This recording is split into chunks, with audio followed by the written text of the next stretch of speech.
We should make t-shirts that say that. Say what? Lace up and suffer up. Lace up and suffer up. Yeah. I like that. Throw your shoes on. Get out there. Get your zapatos on and go run.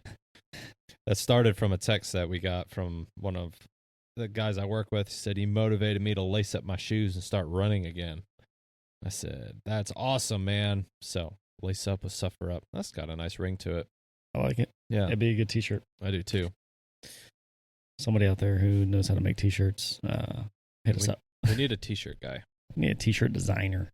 Yeah. Because Nate and I are not it. No, we're not. I barely know how to do half the stuff we're doing right now. Fake it till you make it. Bah. We're figuring it out. Here we are, slowly. Slowly. Through trial and errors. Lots of errors, but that's okay. Few errors. We're working through them. Navigating them very carefully. Artificial intelligence has come to our aid a couple of times. Yes. Yeah, it has. With editing, especially when we make an error on the microphones, we can use AI to edit and make them sound great. This one is not edited by AI. I'll just go ahead and tell you that. Yeah. But this is Nate editing. This is raw. Raw, uncut. Raw, uncut, unfiltered. Dude, the whole hashtag. Hashtag unfiltered. Unfiltered. Hashtag no filter. Dude, CapCut's got some crazy filters. Yeah? Yeah, you can do anything with those filters. CapCut's like overwhelming. Every time I open it up, I'm like, oh, that's cool. But then to like actually piece the stuff together, I don't know. It just seems overwhelming. Yeah, it is. There's so many things you can do with that. I think I made one reel from it, and I was like, oh, that was a lot. Yeah. You get took a lot out of me. Yeah. It gets easier the more I'd rather go run for 2 hours. Yeah, that's fair. The love of money is the root of all evil, which while some coveted after, they have erred from the faith and pierced themselves through with many sorrows. 1 Timothy 6:10. Are you going to put like a cool transition in there? Or we just No, I'm just going to dive into it. Yeah. All right, guys, welcome back to Suffer Up. That is what we're talking about today. We're talking about the love of money. Money. Yeah. It is harder for a rich man to enter the kingdom of heaven than it is for a camel to enter through the eye of a needle. Have you heard that country song? I was going to make a camel sound, but then I realized I don't know it. I don't know how to make a camel sound. But it can buy me a boat. Yeah. It can buy me a truck to pull it. Yeah. That song it's comes true. to mind, yeah.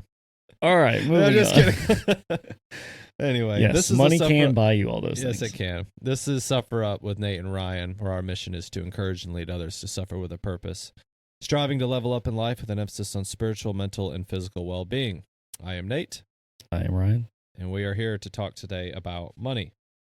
Well, just a little disclaimer before we start. Neither of us are rich. Neither of us have exorbitant amount of money. That's a good place to start. And any of the advice or things that we've learned about money, we are going to go ahead and just tell you to, if you want to gain financial freedom, go get a financial advisor and ask them these questions. But we're just going to share with you some of the things that we've learned about money, good and bad, as well as some things that we are striving to do or things that have been told to us as far as how you can make your money grow. Yeah. Caveat to what Nate said. Neither of us are rich. Yes. With money, but I feel like we're both rich with family. Yep. And neither of us are broke with money either. Like we have houses to live in. You know, we're not living on the streets. So, like Nate said, talk with a real financial advisor and somebody that is like qualified to talk about money with you, or your money, and tell you what to do with it. But what we're doing ourselves is working. Yep. I feel like we're both on the right trajectory. So we may not be millionaires yet, but one day. One day. Maybe. Yeah, I think, the biggest, like, you bring up money, it brings up, like, a lot of... I feel like everybody just cringed when they heard we're talking about money. Oh, yeah. Like, I cringe when I talk about money. That feeling. Nobody wants to talk about it. There's a lot of anxiety and stuff related to money, and I don't have the statistics. I should have looked it up before we hit play. But I know for a fact that money is one of the leading causes for divorces. I think it's the number one. Is it? I believe so. Let's Google this. I can Hold on. fact check that. You're gonna fact check? We'll fact check it, but I'm pretty sure that disputes about money are the number one cause of. What is the leading cause of divorce in America? Stand by, suffer up, friends. Lack of commitment. Okay. Well. Okay. Well, I know it's up there. Oh, okay. According to the AI Google thing, here it says the lack of commitment is number one. Cheating, conflict, and arguing. Isn't that the same thing? If you have a lack of commitment, you're cheating. Or if you're cheating, then you have a lack of commitment. Whatever. Yeah. I mean, you don't have to like necessarily have an extramarital affair to be cheating, because you could have other idols in your life that you're putting way above your wife. You could have a lack of commitment towards your spouse. Yeah. I'm going to play Xbox instead of be a good husband. Yeah. I mean, that's kind of like you're cheating on your wife with Xbox. Anyway, then conflict and arguing, and then money issues, financial disagreements, differing spending habits, or poor money management can create immense stress and friction in a marriage. So yeah, it's important to manage your money, especially. Well, okay. All right. We'll say this: money or money problems. Yep. They are one of the leading contributors to divorce in America. Yeah. That's a fact. Yeah. But oh man, this is good. But I have seen, and I can say this personally, when we first got married and we were living on love, we had no money. I mean, no money. No money. Yeah. Like we were living on, I think, $1,500 living on a prayer. Living on a prayer. Yeah. Living on love and living on lots of prayers. But yeah, we had like no money, and we were extremely happy, so I mean, we didn't know what we didn't know, though. We were just you were happy, but had something happened, that happiness would have quickly eroded into chaos. That's true. So here are a few facts, a few statistics for you. 34% of Americans have no savings. What? Whatsoever. 78% of Americans live paycheck to paycheck, meaning at the end of the month, they are waiting for their next paycheck because they do not have money sitting there left over from their last paycheck. Really? I didn't realize that. Additionally, 52% of U.S. adults worry daily about their finances. So a majority of adults in America, worry about their finances every day. Wow. Those are kind of scary statistics there. Okay. Now, so which rabbit hole do we want to start on? So let's just talk about let's do a high-level overview. So we need to be good stewards with the money that we've been given, right? Yes. As a man, we're commanded to provide for our family and provide for your wife, your kids, and that is our responsibility as men. Women have other responsibilities on the traditional side of things. Sometimes they're contributors and work and also provide, but men's sole responsibility is to provide and protect the home and our family. So what are we doing with that money? Are we being good stewards with it? So I'm a big proponent, like high level, what are ways that you can help manage the money that you've been given or you're earning? So the general rule, and it's like to make it stupid simple, is don't spend more than you make. So always have some form of a loose budget, even if it is on a 3x5 card. What are your bills every month that you know that are expected? And what do you expect to pay for food and utilities every month? And just be organized with that. And you have X amount of dollars coming in and you have X amount of dollars going out. The other thing that I would say, like high level, while we open up this topic, is try to avoid debt at all costs. I would say avoid all debt other than your house note. Yeah. Because when you're starting off, it's kind of hard to have $400,000 to go buy a house, because that seems to be about the going rate of homes right now. Ryan's dying. He has streptococcus. Sorry, yeah. Yeah. Is that how you say it? I think so. I don't know. Yeah. He's getting over strep. I'm good. We're good. If you hear me coughing, that's why. Sorry. Yep. I'll apologize. Sorry you had to listen to that. Sorry my editor couldn't edit that out. Yeah. No, raw. We just talk about being raw, unfiltered, uncut. You have to listen to my coughs. Yes. So try to avoid debt at all costs. So you don't need, I'm driving a 2001 Toyota Tundra right now, and I haven't had a car note in years. If you can avoid it, great. Now, if you do have a car note because you needed a vehicle, okay, great. But what's your debt to income ratio? So how much money are you bringing in, and are you still able to save money for that? So at all costs, try to avoid it if you can. Yep. However, that goes back to your first point of spend less than you make. Yep. That is the bare bones basic of it. And that includes, like, if you've got to have some kind of payment on something, make sure that it fits within that requirement there, that you're still going to spend less than you make. Yes. More money coming in than going out. Yep. Otherwise, it is a guaranteed recipe for disaster. Yes, it is. Yep. And you can apply this in business as well, especially if you're starting up a new business. Sometimes debt is needed. Yeah. But I mean, I'll be honest, like in my line of business, I felt like I had to take out debt to get started. I probably could have bought some kind of used equipment and made it work, but I don't know. I took the leap and got business debt to buy expensive equipment. You know, I mean, when you're talking about excavators and large pieces of equipment like that, they get pricey very fast. They do. So to have that kind of cash on hand was not feasible. Sure. Granted, but it was a calculated decision. It was, and it was a calculated decision knowing that this will be my payment every month. I can make this much money per day with it or per week with it. At a bare minimum, I need to make this much per month with it to make my payment. Yep. And the math made sense, but I still wouldn't recommend it for somebody. I think if there's a means for you to buy a used piece of equipment, sure, you may have some problems with it, some downtime, repairs to make, stuff like that. I think that that's probably still a better financial move, because something that I've noticed with having debt in my business is that it limits your growth later on.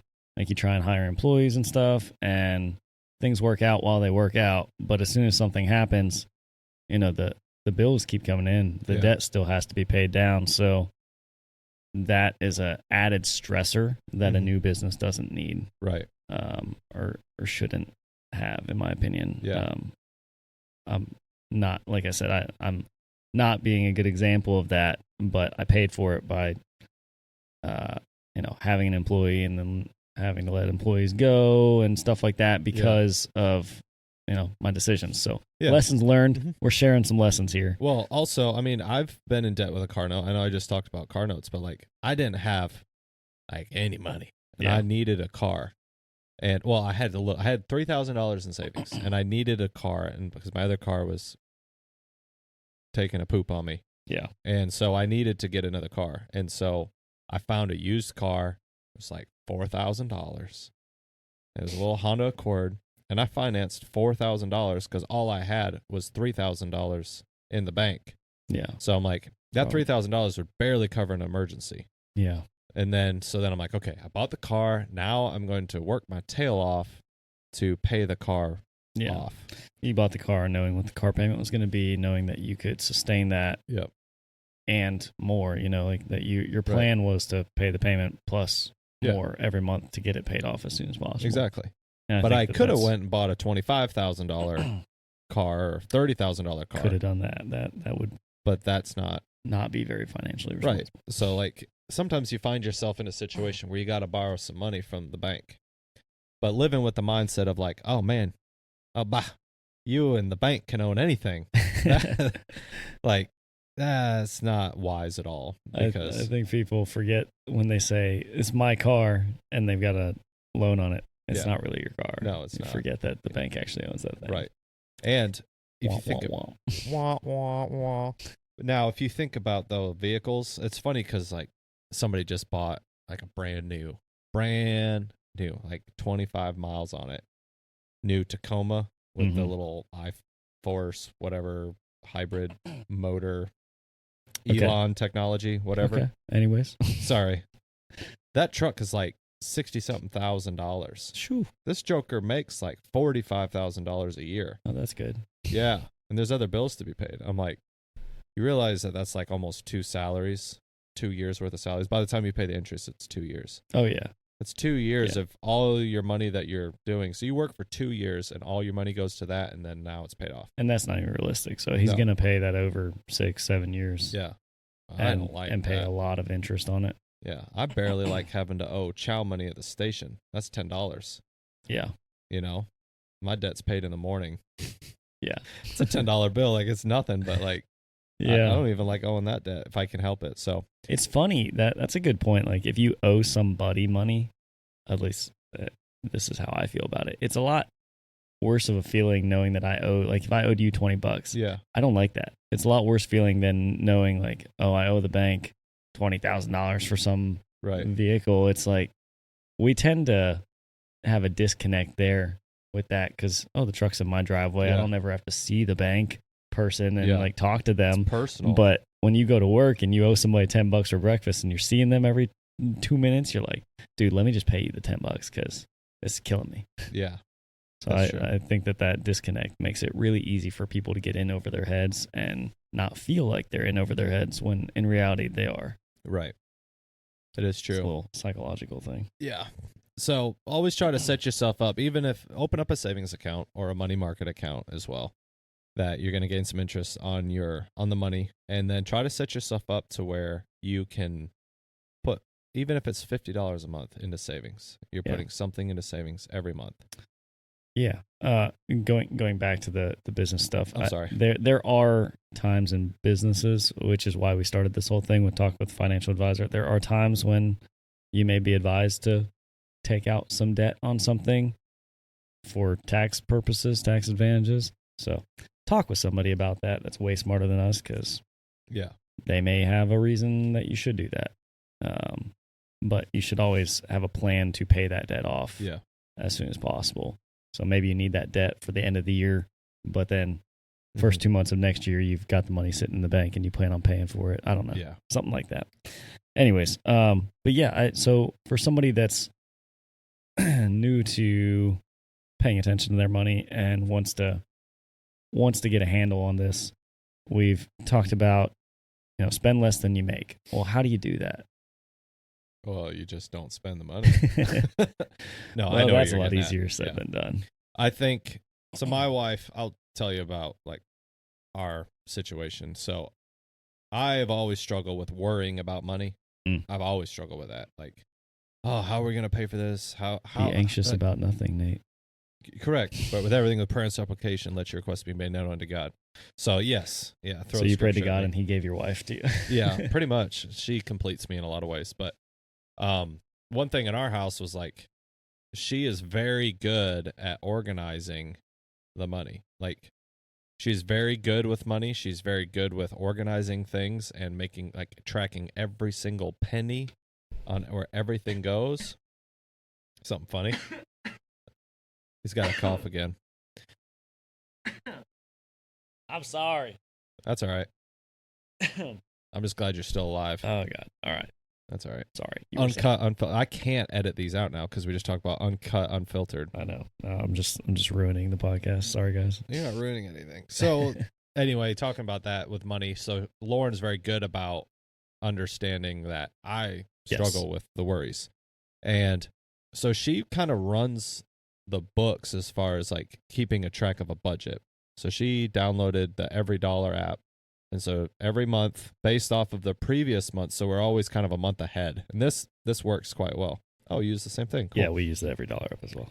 So it works out really well. So we base everything off of the month prior. So if we make, I'm just going to throw numbers out there. If we make $3,000 last month, and in say, what is it? It's September. If we make $3,000 this month, that's the money that we get to spend in October on bills and stuff.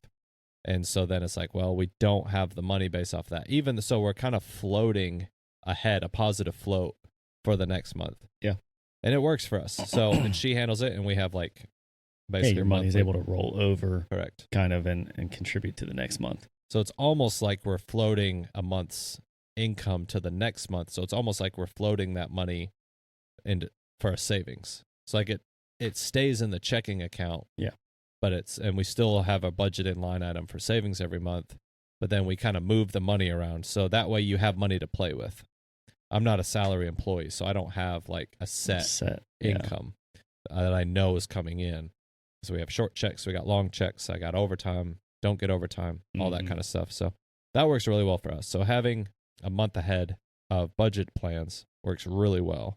And then that way we can say, okay, based off of the prediction of everything, and we have like, I don't want to say allowance, but like we have, okay, I would like to buy shoes this month. I'd like to buy a running pack this month. I'd like to buy whatever. Yeah. And it's like, well, this month just ain't going to work, then we plan that out in the budget. Yeah. Yeah, not necessarily an allowance. I think a lot of people dislike that word being used. Yeah. But it's an allotted amount of money that you're allowing. There's no way to get away from that word. I mean, that's what it you're is. Agreeing, it's agreed allowance. You're agreeing with each other to spend on XYZ. Right. And it may be an unknown thing, but like, yeah, my wife wants to spend $100 on something this month, but she's not entirely sure which shoes it's going to be or what shirt or whatever. Like, right. Okay, well, she's got $100 to do what she pleases with. And everybody needs that. Like, you can't remove that line item from the budget, right? Because it's unrealistic. Mm-hmm. Nobody's, at least it's very, very rarely are you going to meet somebody that is so by the books or so, what would be the word? Brain fart, guys. Sorry. So disciplined. Yeah. That they are not going to spend any money outside of the necessities. Yeah. There's going to be something that comes up. I mean, you're going to be in the gas station and be thirsty and get a smoothie or whatever. Right.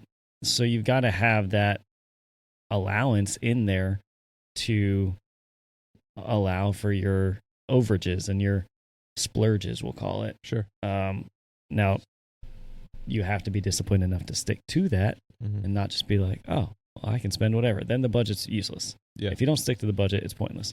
But yeah, you have to budget your money so that you know how much you got coming in and how much you got going out. And I think that it ties in with the next point I was going to make of kind of making an after action report of the month. So when you're starting next month's budget and you're looking at the month ahead, look at the month behind. Like you were talking about, how much money do we have left over? Did we overspend in some way or in one area versus underspend in another? Okay, let's take those things into consideration as we build the next month and have that kind of after action review, look at what we actually did, because we can make plans, but everybody knows that you make plans and God laughs. That's true. Well, the world does too. You're going to make plans and then you're going to blow a tire. Right. Anyways, so that segues into my next point of you're going to blow a tire. You're going to get a chipped windshield, or your kid's going to need to go to the doctor, or whatever it is. There's going to be an emergency that comes up, and you have to have some kind of emergency money that is separate from your regular checking account, separate from your regular budgeting money, an emergency fund, as they call it, set to the side, your rainy day fund, because it gonna rain. Yeah, exactly. My wife's grandmother, they were farmers, and every year they had like, I don't know the acreage, but we'll say it was 20 acres. They had a 20-acre field that they always called their field. Yeah. And so all the fields were theirs, but that was they planted beans on it, and whatever money they made from that field, that was their bean money. So they always called it their bean money. Yeah. So we kind of adopted that in our house. We call it our bean money. That's your emergency fund. That's our emergency fund. Saving your beans. Yeah, saving the bean money. So that's smart. I mean, it's a good way to do it. We haven't mentioned his name yet, but if you guys follow Dave Ramsey, that's the app that we both use for our budgeting every dollar. That's his app that they developed at Ramsey Solutions. But his recommendation is to start with $1,000 emergency fund. Before you pay off any debt, before you do anything else, you start a budget and you immediately start working towards having a $1,000 emergency fund. Yeah. Then you're free enough to do other things. But without that emergency fund, if anything happens, chaos ensues. Yeah. So you've got to have that little bit of a base, a little bit of a cushion before you can even think about putting extra money towards paying off some kind of debt. Yeah. So emergency fund, you start with $1,000, and then later on, put it in your budget to continually add to build it up to. I think they recommend like 3 to 6 months of your living expenses, your regular expenses. Yeah. That way, if something bigger did happen, you're covered. You're covered. Yeah, that's good. Yeah, I like that. And his stuff's really good too. He's got a good podcast as well that like the people call in with different financial problems. So and it's really interesting to listen to. But the methodology of at least $1,000 is good because that will cover small emergencies. Those minor things. Yeah. I mean, it's not going to cover your AC if your house AC goes out. Right. But if, it'll cover like you got 2 kidneys. I'm not going to say what I'm thinking. I'm just kidding. It will cover a deductible on like car insurance, accidents, things like that. Most of the time, like dental bills, like that would be enough to get you started. Maybe a dentist office or something would be willing to set up a payment plan with you if you had a $4,000 dental bill, but that $1,000 would go a long way up front at getting that started. So it is enough to get you out of most emergencies. Yes. Other savings accounts that I utilize and I am a huge fan of, and I encourage you to do the same thing, is start a Roth IRA as soon as possible. Yeah, that's not really a savings account. Well, it is. It is and it isn't, but yes. Yeah, that would get into the investing for your future. Yep. So once you've got your emergency fund built up and you've paid off all your debt, then you move on to investing. And a Roth IRA would be the simplest and best way of investing. Yeah. Everybody watches TikToks and YouTube and everything and sees all these people buying houses, flipping houses, renting houses, buying a bunch of cars and then renting them out on Turo or whatever. Yeah. All these different side hustle type deals that involve a lot of money up front or a lot of debt up front. Yeah. And there's just so much risk with that kind of stuff. The recommended approach to investing is much simpler. You just put your money in this Roth IRA. You do it consistently. Yep. It consistently grows. You don't touch it or even look at it until you're old. Mm-hmm. And then when you're old, it's grown exponentially. Yeah. And it's there for you. True. Yep. So do a Roth. I also utilize an HSA account. So a health savings account through your employer. Yeah. That's a great way to put money in there. It comes out every check, puts money in there, and we get a little card. We can use it for all medical expenses. I use it for chiropractic appointments, doctor's appointments, kids' checkups. And then the money's just sitting in there. And if you don't use it, it rolls to the next year. So that's a great tool. That's a good hack for business owners too. If you're a business owner and you employ, your spouse or yourself, you can set up an HSA account for, like, say you employ your spouse, you can set up an HSA account for your spouse, and the business is able to contribute money to that. So that's tax deductible or non-taxable. That money's going into that, so it's non-taxable. And then your spouse is able to use that for things that they have to do, or, like you say, chiropractic appointments, massage visits, stuff like that. Yeah. The HSA account can be used for things like that. So it's a really good small business hack there. Yes. So we do HSAs. Great. Big fan there as well. And then just a general savings account, I'd encourage you to look into doing some sort of like a money market account that will gain some interest on that money. Yeah, very little, but it's little, but pennies are pennies. So if you've got a significant, doesn't cost any more money to do it. Yeah, that's true. If you've got a significant amount of money, look at high yield savings accounts. Yeah. If you've got $10,000 saved up for that emergency fund already, look for a high yield savings account that's going to yield significantly more return than a money market would. But typically high yield savings accounts are a little less accessible. Yeah. So that's where the money market thrives, is being very, very accessible. Yep. Trying to think what other savings. Don't necessarily, I heed caution, again, talk to a financial advisor. Don't necessarily just dump your money into like a 401 system if your company or business or employer is not matching. Just you'd be fine with just a Roth. And if you're just doing this on your own, just open up a Roth. If you can have access to an HSA, do an HSA. Yeah, and there's 100 different ways and places to open up a Roth. I mean, you can go to some company like Edward Jones or Vanguard. Yep. I mean, there's a bunch of different ways to do it. You can probably do it through some app on your phone. I mean, it's not rocket science. But like you said, if your employer does offer something, take advantage of it. Yeah. If they're willing to match up to 5% or something, well, shoot, you'd be dumb not to put 5% in and let them match it. Yep. That's free money. Yep. So take advantage of those kinds of things by all means necessary. Yep. The HSA too, like if they're offering that, take advantage of it. Put some money into it. That's a really good one. There's another FSA. I don't know. There's another the flex spending account. Yeah, it is. Yeah, FSA. Okay. FSA. Yeah. There's another account, and so like if they offer something like that, and you got money left over in your budget, and you're able to do it, take advantage of it because they put these things out there for your benefit. They're employee benefits, so utilize them. Yeah, exactly. So change gears just a little bit because we kind of touched on it at the beginning.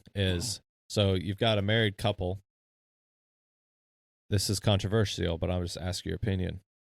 Do you, as a married couple, do you combine the money into one account or do you have separate accounts? We're not talking business. We're just talking the household.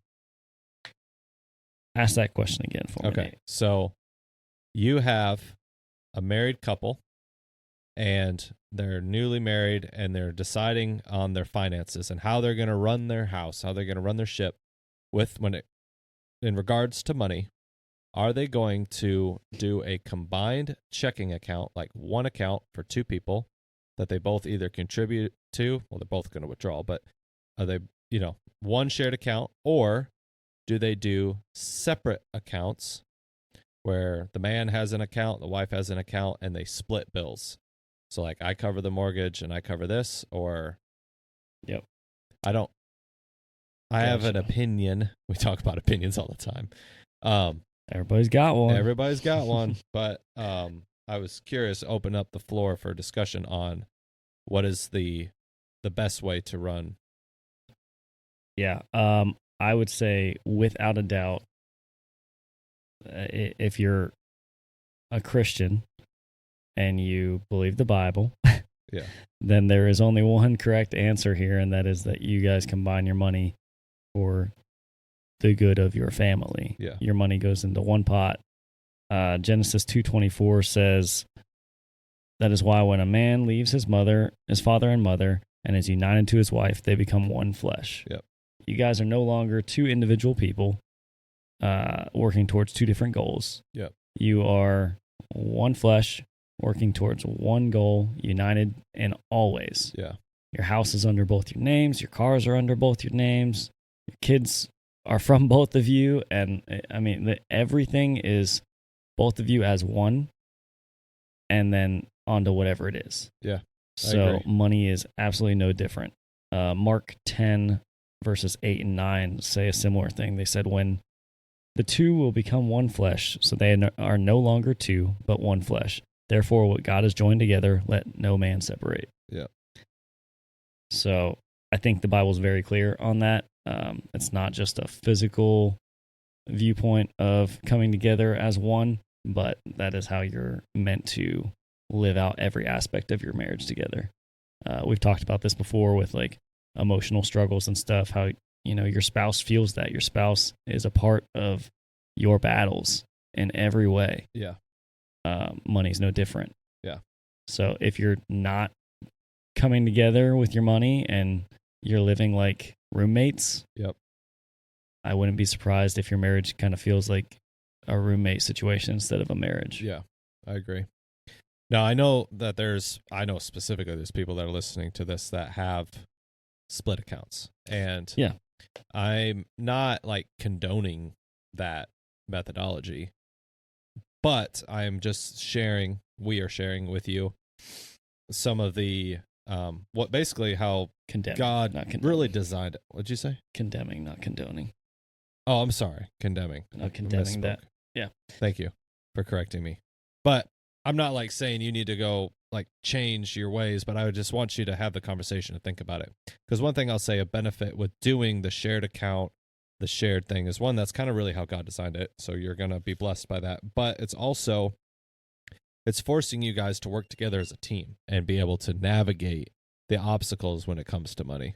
If you guys are looking at things separately, or like as I pay half towards the house, she pays half towards the house, and then I pay for the water bill and she pays for the power bill. Like if you're looking at things that way, well, what happens when when there's an issue with the water or something? Is she going to point fingers, or are you going to point fingers at your spouse and say, you pay for this one, this is your problem?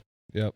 No, it's in y'all's house together. Like it's going to affect everybody. Everybody's involved in the problem. Everybody's involved in the fix. Yeah. And that's how it should be all the time. Opening up opportunities for strife, because if I'm over here, you're giving the devil a foothold for no reason. Yeah. And I'm over here, I'm doing great this month. I've put away $1,500 this month. Life is good. I'm going to go buy me some steaks for dinner. And then meanwhile, my wife's over there and she's struggling to barely make ends meet, and she can't go buy clothes that she needs. Yeah. Well, it's just so wrong on so many levels, as far as you are giving the devil that foothold, creating distrust. I don't know how you're spending your money. You don't know how I'm spending mine. That's not a marriage. No. That's weird. Yes, I think so too. It's easier for people to be tempted as well to hide money in other ways. Yep, or to spend money frivolously.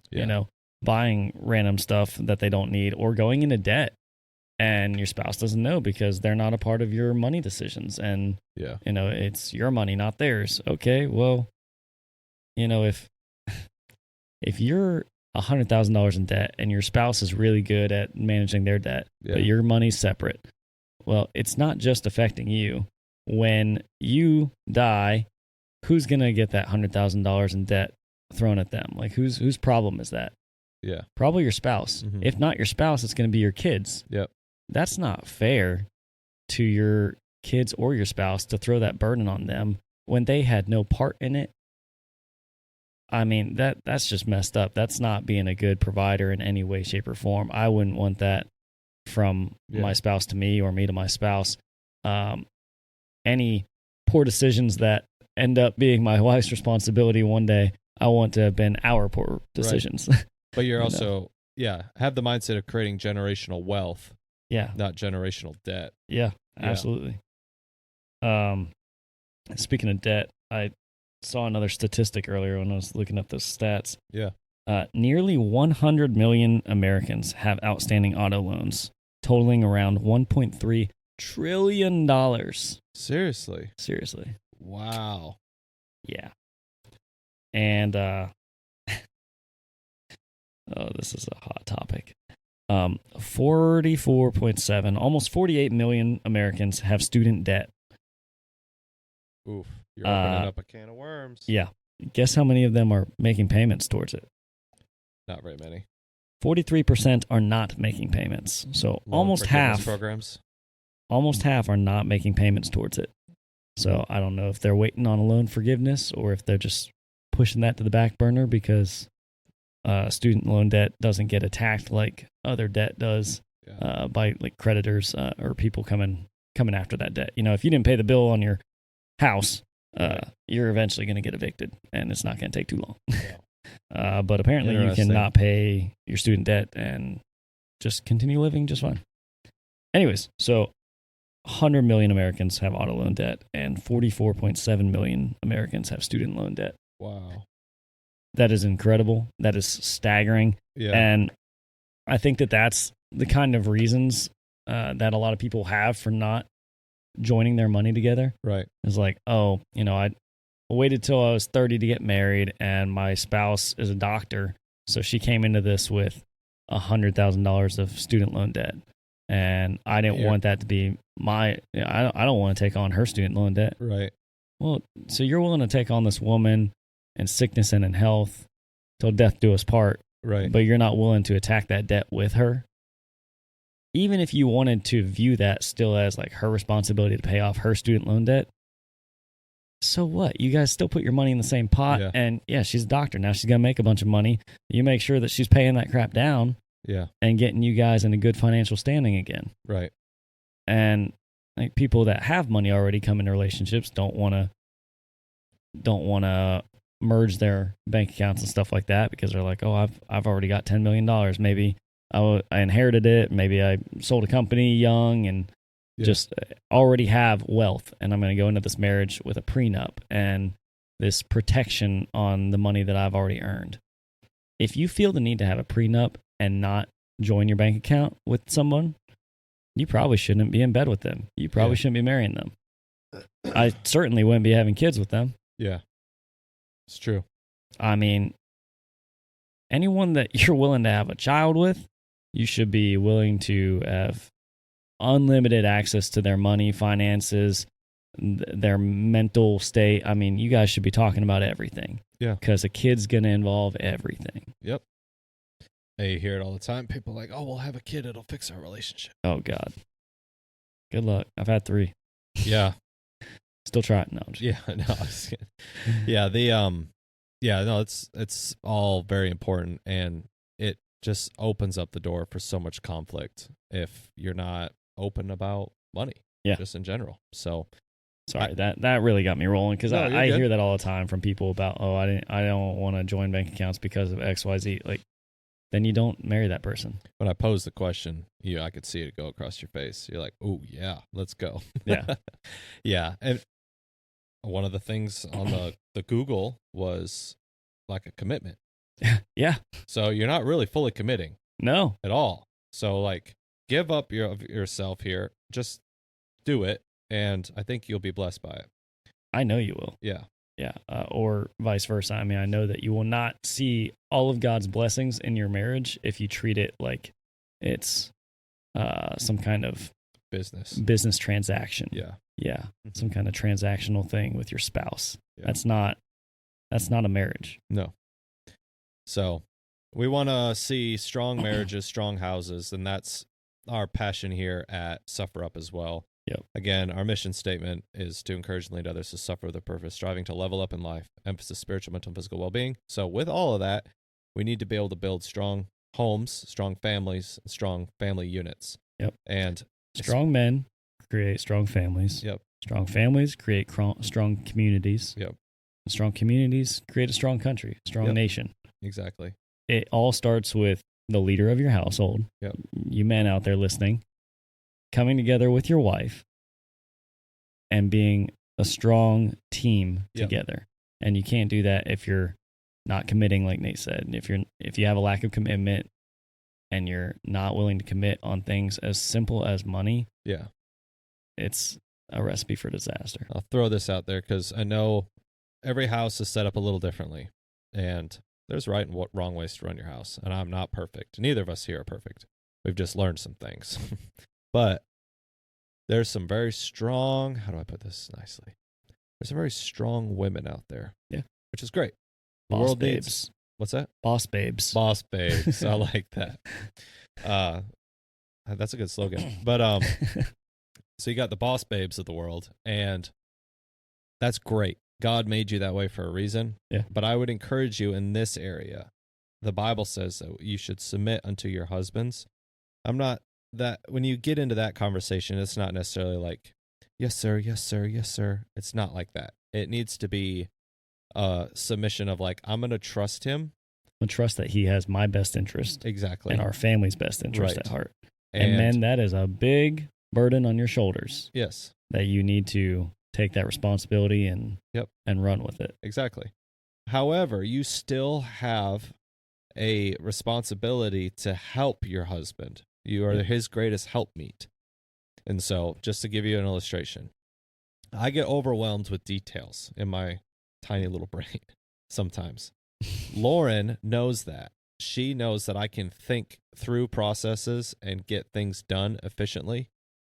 However, sometimes I need just a little bit of somebody to talk to and relay, and then she is able to kind of help organize some of my thoughts, especially with decisions. And so she's able to kind of organize my thoughts, needs versus wants, and all those types of things. Ultimately, so like right now I'm toying with possibly selling my truck and getting a different truck. We pray through it. We talk about it. And is it a need? Is it a want? Can we afford it? Can we not? Is it a smart decision? Is it not a smart decision? And then at the end of the conversation, she says, I will trust your judgment. If you would like to go get this truck, go get the truck, and I'll be happy for you, and it'll be fine. And then that gives me the peace of mind and the authority to say yes or no. But honestly, what it ultimately does is when she says that, it makes me go like, ooh, I probably shouldn't do it. Like every time, which is a good feeling to have, because it puts it on you, but then you feel the weight of like, I'm not just spending my money, I'm spending our money. Yeah. And so we together as a team are making a decision here, and that strengthens your marriage. But she's enabling and equipping me to make the decision ultimately. Mm-hmm. But we had the discussion prior. She expressed her concerns. She might say, I don't really think that's a wise decision right now. Maybe we could save for it, which we've kind of been saving for it anyway. It's because it's an older truck. But at the end of the day, it's like we made the decision together. Yeah. So you still have input. It's not like, be quiet, I'll make the decisions. Yeah. That's not it at all. When you said like women are or wives are to submit to their husbands, that doesn't mean that that as a wife you relinquish all responsibility to your husband. Like you were saying, Lauren runs y'all's budget. Yeah. Well, she's not submitting that to you. She is. Yeah. You guys do that together, and that is something that she can do to relieve that burden off of you. Right. And help you in that way. So it doesn't mean that you have to do everything. It doesn't mean that they have to do everything that you say. Right. It means that you guys are working together as a team. Right. But in the end, your wife should be uplifting you, like you said, to have that ultimate responsibility and that final say-so. Yeah. But as a man, that might sound good to some younger guys, like, oh yeah, my wife should be letting me have all the ultimate authority.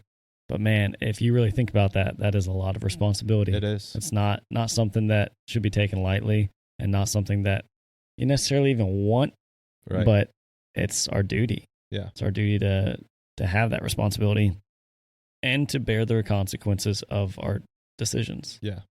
No, it's all very good. So I think that you'll be blessed by this concept with money. Yeah. And I think that this is just high level, guys. We just wanted to open up the discussion about money. If you guys are feeling tension or strife in your house or your marriage about money, stop cringing about it. Yeah. Just own it. It's just money. Yeah. You don't need any of it to enter the kingdom of God. Right.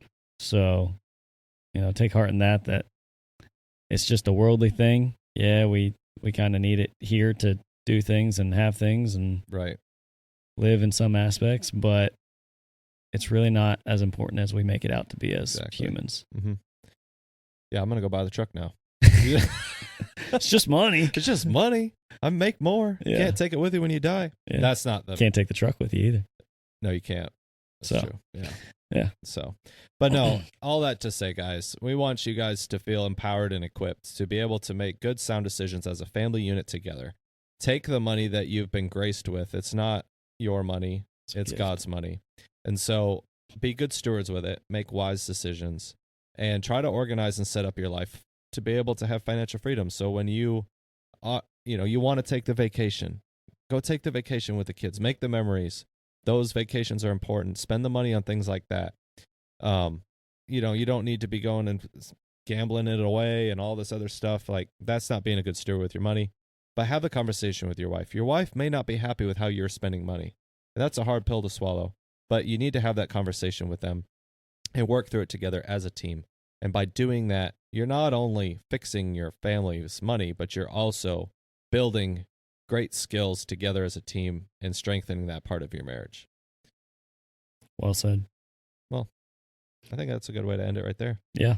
So we might open this up again later, but it's just kind of a topic since we were kind of both. I'd like to have a professional on in the future, guest, and discuss some of this with them and get some real professional advice. Yeah, that'd be good. I think this is a good starting point for people who may be nervous or anxious about money and not know where to start. But yeah. Solid work. Guys, we are Suffer Up. This is Nate and Ryan. Also, again, I just want to put a plug out there for our sponsor, Sofsocs. They make a compression fitting sock for your feet. We love them. We run in them.